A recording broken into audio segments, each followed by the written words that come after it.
Hey guys, Hitman89 here, I hope you're doing great, and today we're gonna be diving into Elden Ring.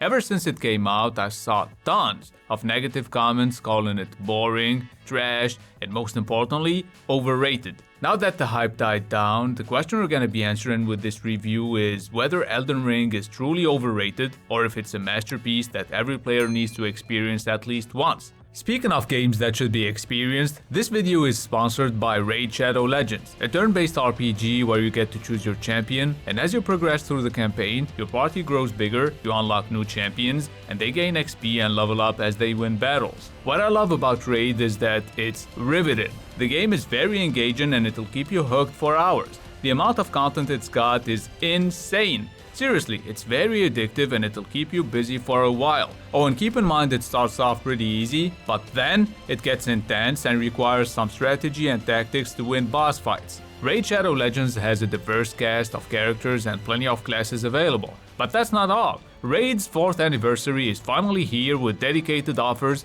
free gifts, promo codes, events, and a brand new fusion event where you guys can get an anniversary-themed legendary champion. Oh, and for Amazon Prime members, keep an eye out for some powerful Savage gear. What are you waiting for? Use my link in the description or scan my QR code to get insane bonuses. We're talking epic champion, calendar strike, and some other useful things. And that's not it. More gifts are coming. All new and old players can get 4 legendary skill tomes and some other useful stuff. All you have to do is use the promo code 4YearsRaid. Simple, right? Hit my link in the description and I'll see you on the battlefield. Now let's get back to Elden Ring. If you haven't played any next-gen games yet, then you might find Elden Ring's graphics okay. But I replayed the Demon's Souls remake on PS5 a couple of months before playing Elden Ring, so as soon as I looked at these dated graphics, I threw up a little bit in my mouth. Seriously, check out these ugly-ass textures. But the game still manages to be beautiful thanks to its breathtaking art style. At least you would expect it to run flawlessly, right? Well, even a year later, it still doesn't. Performance-wise, it hasn't changed one bit, which is very disappointing. I played Elden Ring and beat it on PS5 offline because I didn't want to get PS Plus and also because I was used to playing Souls games on PC for free, if you know what I mean, so I had to play them offline. Torrent has chosen you. Shut up, bitch, you're gonna get me caught. Anyway, I've also started the New Game Plus on PS5, but I ended up quitting because I found it way too easy, which made the game uninteresting to me since it was basically a walk in the park. For this review though, I got the game on Series X, had a fresh start, and most importantly, I played online. So I obviously had to deal with all those troll messages telling people to jump off cliffs, look for non-existent secret passages and hidden treasures, which can be funny the first couple of minutes, but the shit gets old real quick. Oh, and I've also tried the PvP arenas that were introduced by the Colosseum update. Make sure you got a lot of time to waste though, cause the matchmaking here takes an eternity. I've only been able to get into a couple of Colosseum fights, duels, not even a team deathmatch, and that's a shame. On the other hand, I was able to invade players and I took pleasure in killing them. A pleasure indeed. Yeah, I guess I'm a sick fuck.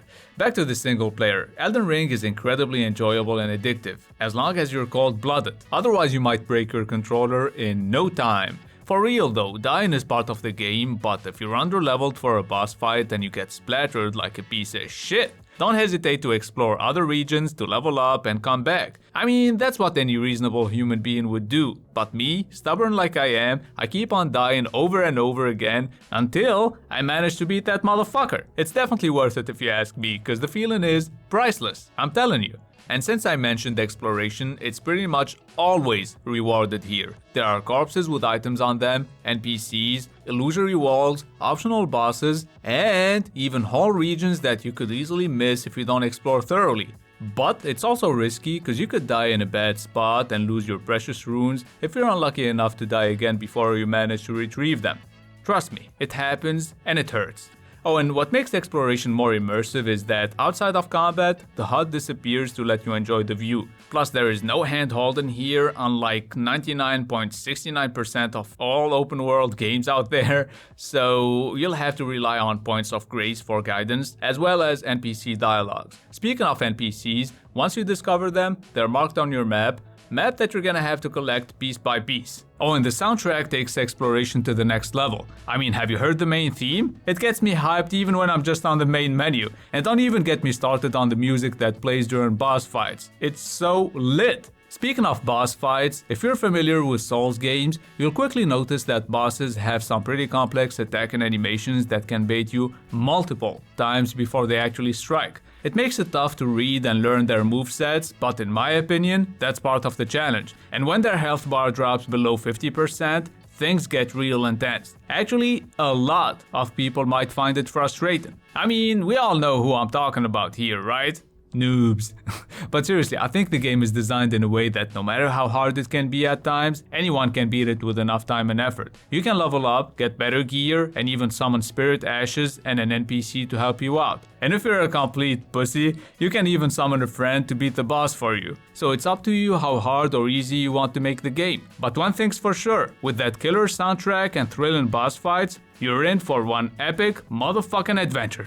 I don't know about you guys and girls, but I get easily bored. There are tons of games that I spend way more time downloading than actually playing. But I can put over 5 hours a day into Elden Ring and still feel like I haven't had enough. I beat the game with a strength build on PS5, discovered new things on my second playthrough, and now I'm rocking a dexterity build on the Series X and still looking up guides on YouTube and making lists of items to get and things to do, which I feel like is part of the whole Elden Ring experience. Let me know if that's how you play it too. Cause some players just run past enemies and try to reach the next site of grace while having 10,000 motherfuckers chasing their ass until they get trapped in a corner and die like a piece of shit. I almost forgot to mention there are multiple quest lines to follow, each resulting in a different ending, which is dope if you have no life. At the moment of making this video, the DLC Shadow of the Erdtree has been officially announced and it's coming later this year, but no further details were provided. I can't wait to get some more Elden Ring content. So if you haven't bought the game yet, try to grab a used disc or maybe get the game on sale for like $30 so you have enough money to get the DLC when it's out. At least that's what I would do. Anyway, let's finally move on to the verdict. This game's biggest strength, in my opinion, is that it suits all kinds of playstyles. Whether you're a real man and you go for that close range combat, or if you're a pussy and keep on casting spells from 69 feet away, Elden Ring is for you. For real, look up the weirdest builds people made on YouTube and you'll see how crazy and flexible the game is. On the other hand though, the performance issues were never fixed, there's a considerable amount of recycled bosses, and PvP doesn't seem to work properly. But even with those issues, the game still manages to be a masterpiece, and that's why I'ma give it a 9.5 out of 10.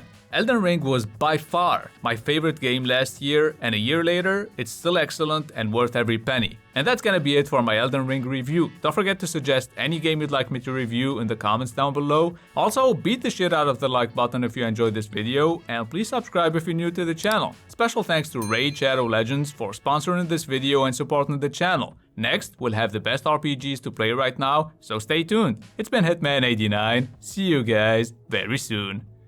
For the pay stub or you'll pay up. Don't make love to the game, bruh. Fuck the game up. Change up, rearrange stuff to your greatness. Famous for the way up. Play the game, bruh.